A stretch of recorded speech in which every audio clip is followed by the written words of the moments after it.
Fala aí, equipe, na paz. Vamos lá, né? Focado agora para mais um concurso. Concerne aí com o concurso do Agreste. A gente espera só o resultado final após os títulos, mas aí não significa que a gente deve ficar parado, né? Pensando aí na ideia dos estudos para o concurso de Macaíba. Então, deixa esse concurso agora rolar para lá e vamos focar no concurso de Macaíba, certo? Então, é o seguinte, eu vou fazer para vocês aqui uma análise rápida, considerando a banca e o edital e alguma perspectiva em relação ao que a gente precisa estar atento aí para estudar, certo?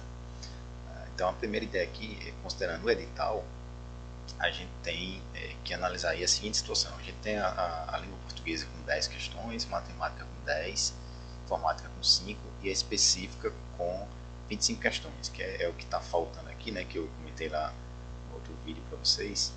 E provavelmente eles vão retificar acrescentando aqui, né, a parte específica. Então é o seguinte, pessoal, vocês precisam pensar assim, ó, a gente tem a pontuação aqui, né, valendo 2, o peso para cada questão, né, relacionada à disciplina. Então a pontuação vocês já vejam que é igual, vai ser igual para todo mundo, igual para todas as disciplinas, né? Então não tem diferença aqui. O que isso significa? Significa que tanto faz você acertar mais de educação física ou de português ou de matemática, entende? Porém, isso vai ter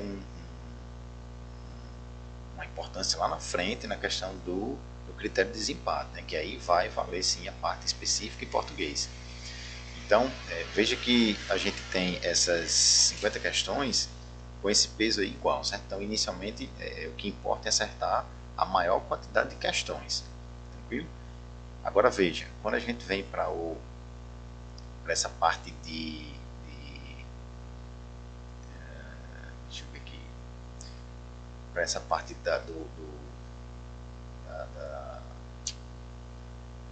quando a gente vai para o resultado final e tem o critério de desempate, aí a gente chega aqui nessa condição que eu estava comentando, né? Conhecimento específico, depois português, matemática, informática e depois a idade, certo? Então, o que é que eu quero dizer com isso? Que é importante justamente a gente ficar atento aqui nessa condição de acertar muitas questões aqui da específica e depois de português, certo? Então, qual é a lógica de estudo? A lógica de estudo inicial é estudar português e a parte específica, para ir bem nessas duas, certo? E aí, na sequência, você faz a parte de matemática e informática. Isso eu estou falando em relação a perspectiva de mais tempo de estudo, de focar mais nessas disciplinas, certo? Até porque informática tem menos questões, são só 5, então você não vai perder muito tempo estudando informática não, certo? Tem que focar aqui exatamente específica e português inicialmente, dá um foco bem grande nisso mesmo, né? Principalmente quem já viu que nessa prova agora do Agreste perdeu muitas questões bestas, né? Assim, entre aspas, de português e precisa melhorar para não ter vacilo novamente.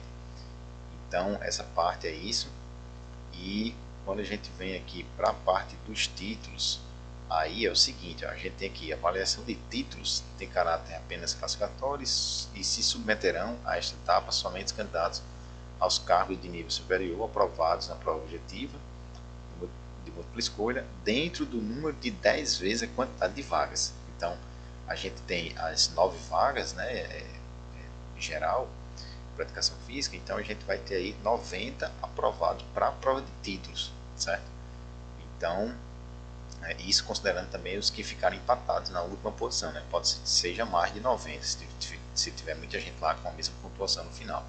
Mas assim, a lógica são os 90, né? Considerando o edital aqui, esse número de vagas vezes os candidatos vezes o número de vagas, né? Então, o que acontece? A gente precisa estar focado aí para estar dentro dessa margem dos 90, mas bem em cima, né? Por que bem em cima? E aí é uma diferença para a prova da FUNCERN. Bem em cima, a gente precisa estar bem em cima porque a prova de títulos não interfere tanto, certo? Isso, lembrem, considerando a prova da FUNCERN, que aqui o mestrado vale 25 pontos, né? Vocês lembram bem, e aqui a especialização vale 10, né? Isso na prova da FUNCERN. Então, aqui com a Consulplan é diferente. E aí, ó, veja que quem tem especialização só vai somar um ponto, certo? Se tiver duas especializações, soma 2 pontos. Aí quem tem o mestrado soma 3. Se tiver duas especializações e o mestrado, que é muito difícil, aí você consegue somar 5 pontos, né? E aí o doutorado, assim, provavelmente ninguém que tem doutorado está fazendo esse concurso, né? Então a gente só considera aqui uma pontuação máxima de 5 pontos, certo? Para a prova de títulos, né? E aí, provavelmente que a pessoa que vai ter a maior pontuação de títulos vai ter 4 pontos, né? Porque tem uma especialização e tem um mestrado. Então, 4 pontos na prova de títulos aqui é muito pouco em relação a essa prova da FUNCERN, né? Que você tem um mestrado já vale 25 pontos, o cara que está lá embaixo passa praticamente de todo mundo.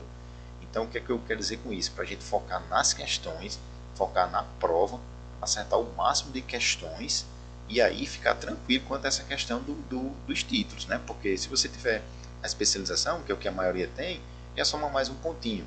E se você ficar dentro das vagas, né? E tiver ali essa condição de ter pelo menos 3, 4 pontos de diferença para o que está abaixo de você, você já fica sossegado, porque mesmo ele colocando os títulos, né? Vai chegar ali no máximo a empatar com você. Aí vai para aquele critério de quem acertou mais nas específicas, né? Então, provavelmente a pessoa que fica mais abaixo e precisa somar pontos nos títulos para chegar igual a você, ela tem acertado talvez menos na parte específica, você já fica tranquilo. O resumo dessa história: o foco desse concurso é na prova, nas questões, certo? A prova de título não vai interferir tanto, tem uma certa interferência, obviamente, mas não é como a FUNCERN, então a gente precisa focar muito na prova. E aí, em que prova? Só reforçando novamente, na prova de conhecimento específico, nas 25 questões, e na prova de português, são 10, porque são os dois primeiros critérios de desempate, certo? E aí, depois a gente foca em matemática, isso em relação aos estudos, né? Informática, se não der tempo de você estudar, você nem estuda informática, né? Aí assim, chega lá na hora e vê o que é que tem de bagagem já, de conhecimento sobre informática, vê se consegue resolver. Se não conseguir, uma dica aí é justamente chutar tudo numa letra só, né? Para ver se acerta pelo menos uma ou duas. Mas, enfim, fechando aqui esse vídeo dessa dica, falando sobre a Consulplan. Eu já dei uma olhada nas provas, né, da banca, e ela tem um perfil aí de atualização referente à BNCC. Já tem algumas questões que a banca está cobrando. Uma prova aí mais recente cobrou 3 questões da BNCC na parte específica. Então a tendência é que isso, né, seja que a próxima prova tenha mais questões de BNCC talvez. E a banca gosta de cobrar muito a parte das abordagens. Eu vi aí prova que tem muitas questões das abordagens. Se eles vierem com essa pegada, é interessante para a gente, né, que já vem com essa bagagem também sobre as abordagens. Então, a parte de português é uma prova interessante, tranquila, parecida com a da FUNCERN. Então, é focar naquela parte de interpretação de texto, e depois vem a parte de gramática, conjunção, crase, a questão lá do que, né, eles também cobram isso.